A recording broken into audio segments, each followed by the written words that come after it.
Bienvenue chez nous. Bienvenue pour un nouvel épisode du podcast des nous. Un mini-épisode où cette fois-ci je ne mettrai même pas le générique, quoique je doute qu'il soit suffisamment court pour que ça soit utilisable comme un YouTube Short. Non, en fait, je voulais simplement m'exprimer sur un film que j'ai vu hier et je ne crois pas que j'aurai le temps, en tout cas certainement pas aujourd'hui et pas avant de nombreux jours, de faire un épisode plus régulier avec une caméra, avec un éclairage bien préparé, avec, un microphone de qualité. J'y vais avec le minimum syndical, un casque d'écoute micro, un micro-casque qui normalement devrait servir à des jeux vidéo que j'ai branché à mon ordinateur. Et c'est avec cela que je fais cet épisode. C'est un épisode spécial pour Fantasia 2023, puisque je suis allé voir un film dans le cadre de ce festival hier, le film Killing Romance, un film coréen qui est présenté comme étant une comédie musicale romantique sud-coréenne sortie en 2023. Bon, musical me semble un terme un peu exagéré. Il y a bien quelques petites chansons, mais ce n'est pas vraiment un film musical. Romantique. Je suis pas sûr que j'appellerais ça romantique, mais une comédie, il n'y a pas le moindre doute. Et effectivement, c'est sud-coréen. Et effectivement, c'est sorti en 2023, cette année. Ce film a été réalisé par Lee Won-suk et écrit par Park Jeong-ye. Il met en vedette Lee Han-hee, aussi connue en tant que Honey apparemment, qui joue le rôle de Wang Yeo-rae, une actrice, en fait une ancienne actrice, une actrice qui après, après un échec de son film, et qui est ridiculisé par le public, et après s'être mariée avec un homme riche, va se retirer, mais ce n'est peut-être pas la vie joyeuse.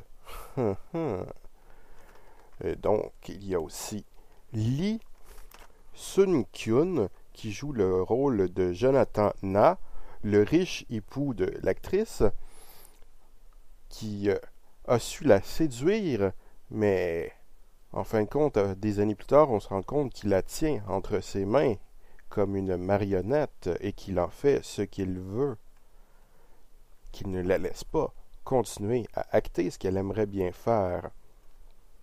Il y a aussi Gong Mi-young qui joue le rôle de Kim Beom-woo, un adolescent voisin de notre couple pendant un voyage, qui est aussi un fan de l'actrice et qui essaie de passer un examen d'entrée de l'université de Séoul. Mais disons qu'il n'est peut-être pas très bon à cet examen et qu'il est beaucoup plus intéressé par l'actrice dont il est fan.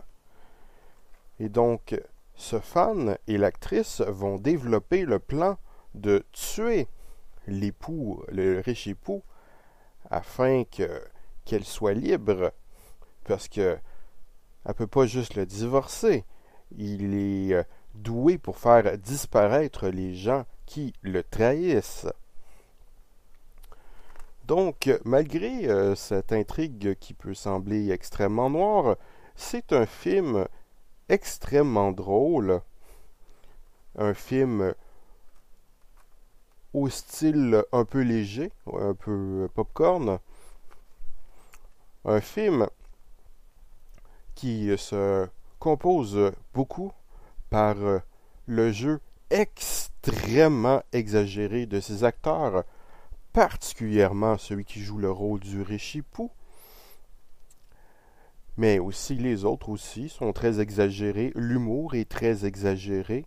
Ce n'est absolument pas un film réaliste. C'est sans doute là qui qu'il rejoint un peu le côté comédie musicale romantique, même s'il y a peu de musique et même si c'est pas tellement romantique, c'est très exagéré.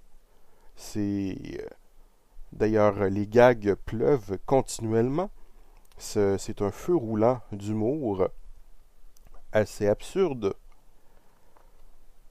Euh, il faut savoir par contre apprécier un humour assez léger, un peu n'importe quoi et des gags continuels, tels que par exemple le fait que le- à force d'avoir raté son examen, le personnage devient un peu étrange et il parle aux animaux et apparemment les comprend. Ou bien l'actrice, quand elle réussit à mettre la main sur une boisson dont elle a déjà fait la publicité, redit le pitch publicitaire, ce qui est plutôt absurde. C'est un film extrêmement amusant que je recommande chaudement pour s'amuser. Par contre, ça reste du divertissement bonbon. Ça n'a absolument rien d'extraordinaire. Ce n'est pas un des plus grands chefs-d'œuvre du cinéma coréen. Il y a de bien meilleurs films qui viennent de là-bas, tels que par exemple Old Boy. Pour ceux qui se souviennent de mon système de notes, qui est sur 5, 5 est un chef-d'œuvre, 4 est une œuvre qui se démarque particulièrement, 3 est un divertissement honnête, 2 est une œuvre moyenne, 1 est une œuvre mauvaise, et 0 est une nullité absolue, telle que l'idée de tuer qui que ce soit. Eh bien, ce film se mérite un 3 sur 5. C'est un divertissement honnête tout à fait réussi. Par contre, je dois pleurer parce que, avant la projection du film, en entrant dans la salle, on nous donnait des plats de nouilles instantanées et je n'en ai point eu.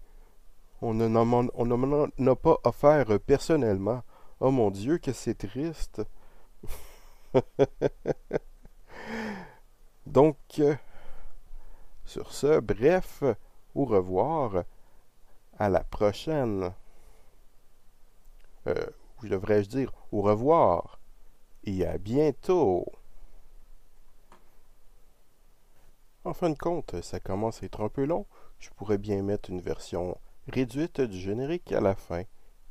Au revoir et à bientôt.